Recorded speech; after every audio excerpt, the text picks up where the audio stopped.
जैन बच्चों, कैसे हैं आप सब? आई होप आप सब बहुत अच्छे से होंगे। तो चलिए हम पढ़ रहे थे एक्सरसाइज 4.4 डिटरमिनेंट चैप्टर नंबर 4, जिसमें हमने क्या किया था, क्वेश्चन नंबर सेकंड तक देख लिया था। हमने माइनर और कोफैक्टर निकालना काफी बेहतरीन तरीके से सीख लिया था। सेकंड नंबर क्वेश्चन हमने होमवर्क भी दिया था, उम्मीद है आप सबने बनाया भी होगा। ठीक है, अब देखेंगे हम क्वेश्चन नंबर थर्ड से। काफी सिंपल क्वेश्चन है, उसे बनाने का कोई फायदा नहीं है, ये वीडियो लंबा हो जाएगा तो रहने देते हैं। क्वेश्चन नंबर थर्ड जो है उसमें देखिए, अभी तो हमने माइनर और कोफैक्टर निकाला, और हम माइनर और कोफैक्टर से देखिए क्वेश्चन जैसे मैं पढ़ रहा हूं तो बोल रहा है using cofactor of element, cofactor से ऑफ सेकंड रो। इसमें बोल रहा है कौन सा रो, हमें सेकंड रो का ही यूज करना है। किस रो का? Second row. जो पूछ रहा है सेकंड रो, तो सेकंड रो का ही करेंगे। ठीक है, तो using the cofactor of element of second row evaluate the determinant, यानी ये डिटरमिनेंट जो है क्या करना है, इवेल्युएट करना है, वैल्यू निकालना है सेकंड रो के कोफैक्टर के यूज से। कैसे करते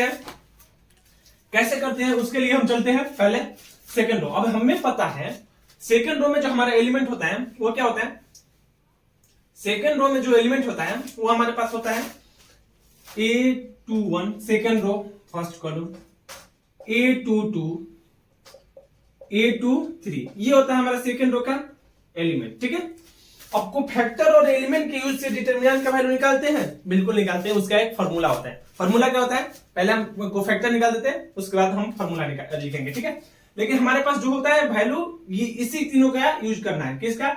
A21 A22 और A23, क्योंकि हमें सेकेंड रो ही केवल चाहिए, तो हम इसे हाईलाइट भी कर सकते हैं। इसे हमने क्या कर दिया, हाईलाइट कर दिया। ठीक है, अब उसके बाद हम देखते हैं कैसे करें। तो पहले हम माइनर निकालेंगे। किसका? माइनर 1 1 नहीं बे, नहीं निकालना है, हमें चाहिए केवल 2 1 2 1 2 1 2 2 और 2 3।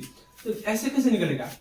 अरे मैंने क्लियर बताया है कि केवल 2 1 का माइनर चाहिए। तो सेकेंड रो फर्स्ट कॉलम, तो सेकेंड रो फर्स्ट कॉलम यानी ये 2 है, यानी इसको छोड़ देंगे, सेकेंड रो को हटा देंगे और फर्स्ट कॉलम को हटा देंगे, यानी फर्स्ट कॉलम यानी ये, और सेकेंड रो यानी ये खत्म, और इसके सामने वाला ये खत्म।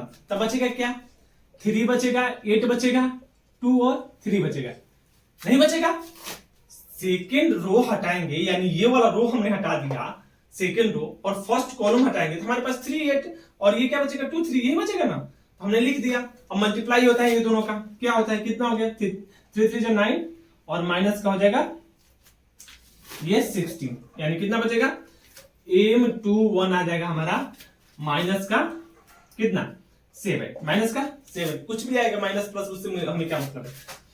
अब बात करिए M21 निकाल दिए, अब हमें चाहिए M22। अब 21, अब देख एक कंफ्यूजन अभी भी क्लियर कर रहा हूं कि ये 21 क्यों ले रहे हैं, क्योंकि हमें बोला है कि सेकेंड रो ही चाहिए भैया। फर्स्ट रो से हमें मतलब नहीं है, थर्ड रो से हमें मतलब नहीं है, हमें किससे मतलब है? Second row. क्वेश्चन में देगा तो क्वेश्चन बोलेगा, क्या बोलेगा? सेकेंड रो निकालो, या फर्स्ट रो के मदद से निकालो, या फिर थर्ड रो से, या फिर कॉलम भी दे सकता है, फर्स्ट कॉलम, सेकंड कॉलम, या फिर थर्ड कॉलम। ठीक है, कुछ भी दे सकता है, लेकिन जो देगा उसी से करना है, हमें अपने मन से कुछ भी नहीं करना है। तो हमने किया इसे। अच्छा, मन से करेंगे तो आंसर सेम आएगा। आंसर क्या आएगा? सेम आएगा। लेकिन अगर कोई चेक करने वाला अच्छे से चेक करेगा तो क्या करेगा? गलत काट कर बैठा देगा। ठीक है, आंसर सेम आएगा लेकिन वो गलत कर सकता है। ठीक है, तो अभी हम करेंगे किससे? M22 से। M22 यानी M22 मतलब सेकेंड रो सेकेंड कॉलम, तो ये हमारा है जीरो वाला second row second column, second row second column, यानी जीरो वाला है, यानी ये बंद और ये बंद, यानी 5 8 और 1 और 3, 5 8 1 एंड 3 निकालेंगे तो 15 माइनस 8, और M22 की बात करेंगे तो 15 में से 8 जाएगा तो कितना बचेगा? बचेगा 7। फिर 7 बचा, ओके कोई नहीं, बचा तो बचा।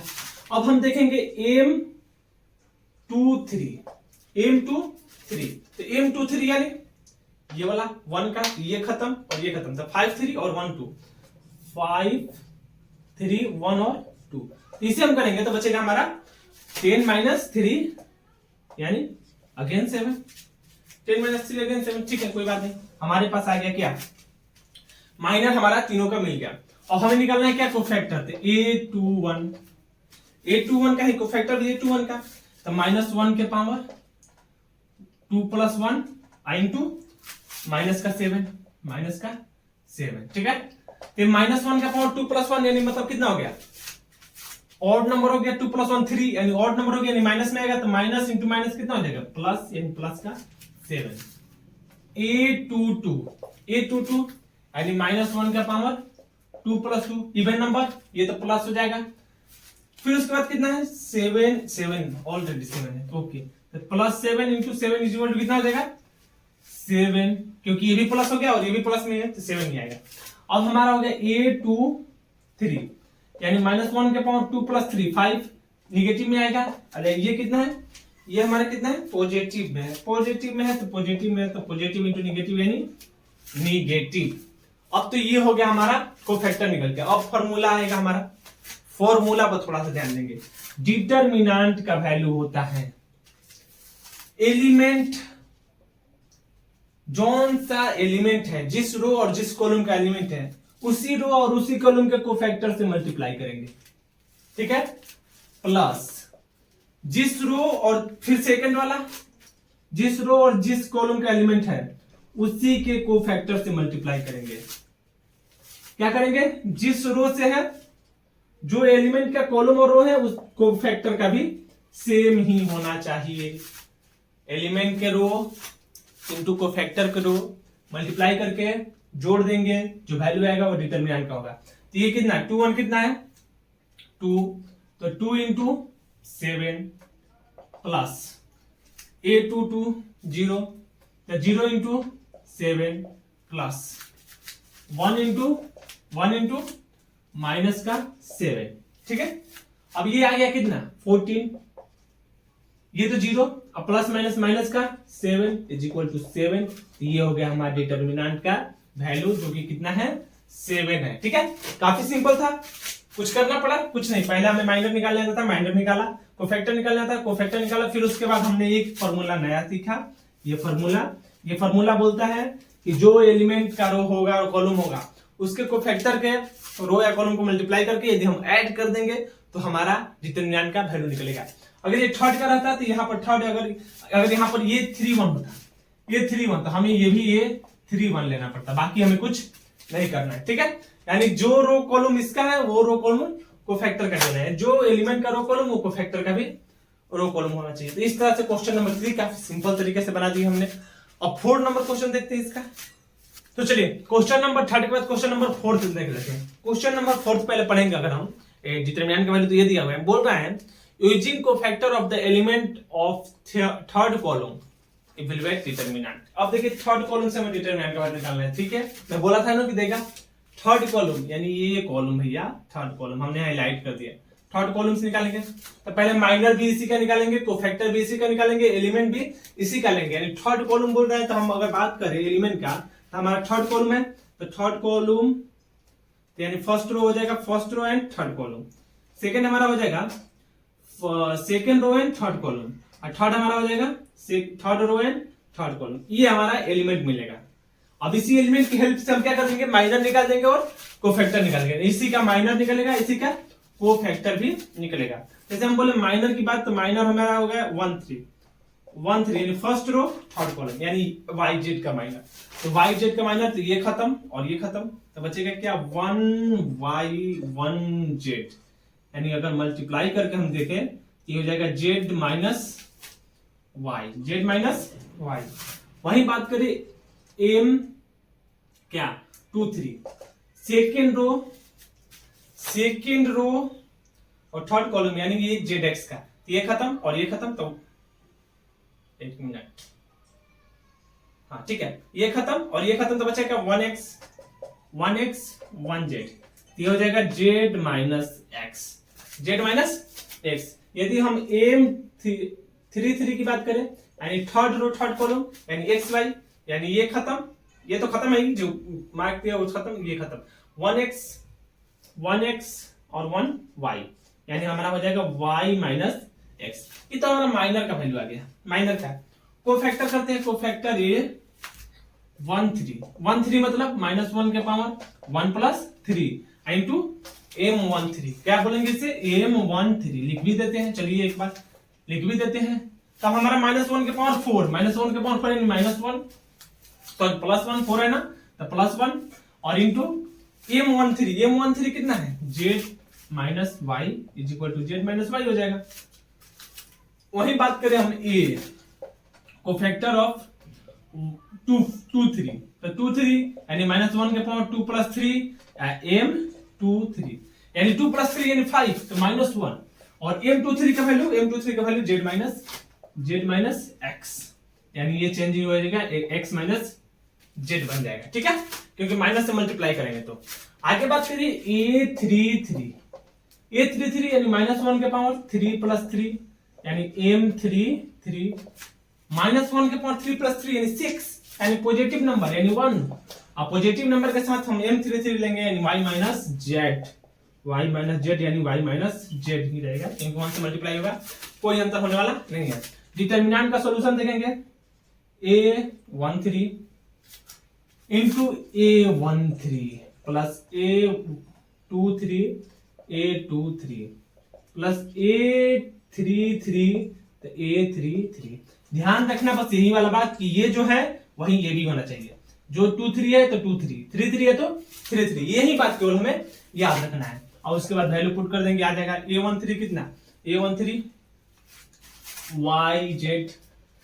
yz के साथ मल्टीप्लाई होगा कौन सा, z माइनस y, ठीक है। फिर उसके बाद zx प्लस zx के साथ मल्टीप्लाई क्या होगा, x माइनस z। फिर उसके बाद xy प्लस xy के साथ मल्टीप्लाई क्या होगा, y माइनस z। मल्टीप्लाई करके देख लेते हैं क्या आएगा, तो yz² minus y² z plus zx² minus z² x plus xy² minus xyz y minus z है, ये क्या y माइनस z है, y माइनस x होगा ना, ये y माइनस x होगा, वही तो है y माइनस x होगा, तो यहाँ पर से ये y माइनस x कर दीजिएगा, ये गलत हो गया था क्योंकि y माइनस x हो जाएगा, ठीक है। यहाँ से हो जाएगा xy² माइनस x² y, ठीक है, x² y। तो x² z x² y एक साथ ले लेंगे, z² x z² यहाँ पर है, z² यहाँ तक ही रहने देते हैं ना, इसे सॉल्व करेंगे आगे और सॉल्व करेंगे। इसमें क्या, अगर x² कॉमन लेना चाहते हैं तो ये दोनों x² जहां पर है वहां से कॉमन ले लेंगे तो ये क्या हो जाएगा, z माइनस y हो जाएगा। फिर उसके बाद y² कॉमन लेंगे तो यहाँ से y कॉमन लेंगे तो क्या बचेगा, z माइनस x बचेगा, z प्लस x बचेगा। फिर यहाँ से ये कॉमन ले लेंगे इसके और इसके साथ, तो ये 3 हो जाएगा। लेकिन हम यहाँ तक रहने देते हैं, हमारे पास वैसे जगह भी नहीं है, और यहाँ पर भी आंसर हमारा क्या है, सही है, ठीक है। यहाँ से डिटरमिनेंट का ये सॉल्यूशन आ गया। तो इस तरह से काफी सिंपल तरीके से हम सॉल्व करेंगे, जो कि क्वेश्चन नंबर 4 हो गया कंप्लीट। अब चलिए क्वेश्चन नंबर 5 देखते हैं। तो चलिए क्वेश्चन नंबर 4 के बाद 5 नंबर क्वेश्चन देखते हैं। ऑब्जेक्टिव क्वेश्चन है, मुझे लगा था कि लॉन्ग क्वेश्चन होगा, ठीक है। बोल रहा है कि if a is equal to a1 a12 a13 and 3 into 3 का मैट्रिक्स दिया हुआ, ठीक है, and aij is the cofactor of ai, ठीक है। aij क्या है, aij कोफैक्टर, ठीक है, सिंपल है, वो भी होना चाहिए, हमें बताया था कि ये 1 3 तो 1 3 तो ij तो ij होना चाहिए, ठीक है। वो बोल रहा है the value of determinant is given by, तो डिटरमिनेंट का वैल्यू कैसे देंगे। पहला हमारा ऑप्शन जो है उसमें क्या है, a11 पहला ऑप्शन हमारा क्या है, a11 और a31 है पॉसिबल, मैंने बोला है ऐसा कभी होगा, ये तो यहीं पर कट गया, ठीक है। सेकंड बी में ऑप्शन है, पहला जो है बी में ऑप्शन ये है a11 यहां तक तो ठीक है, प्लस a12 a21, अच्छा यहां तक ठीक है, 1 1 था, यहां पर 1 2 और 2 1, क्या बता रहे हो भाई, कुछ भी। फिर उसके बाद सी अगर हम देखें थर्ड नंबर मतलब ऑप्शन नंबर सी, यहाँ पर है, ये तो पहले ही कट गया, ये 2 1 दिया हुआ है और ये 1 1 दिया है, तो कहां से होगा, ये तो संभव नहीं है, तो कट गया, खत्म।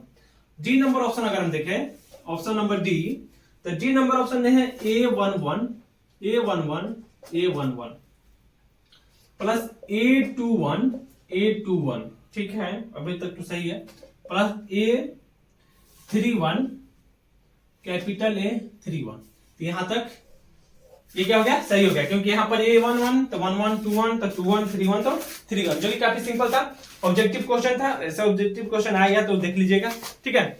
गलत नहीं होना चाहिए था। ये हो गया हमारा आंसर ऑप्शन नंबर डी। तो इस तरह से क्वेश्चन नंबर 5 यानी एक्सरसाइज 4.4 इज कंप्लीट।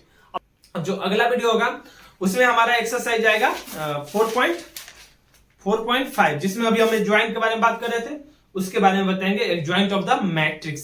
अभी डिटरमिनेंट में मैट्रिक्स का एक ज्वाइंट मिलेगा, ठीक है। तो चलिए, उसमें भी कोफैक्टर द्वारा ही निकालना रहता है, तो इसीलिए ये बनाना बहुत जरूरी था।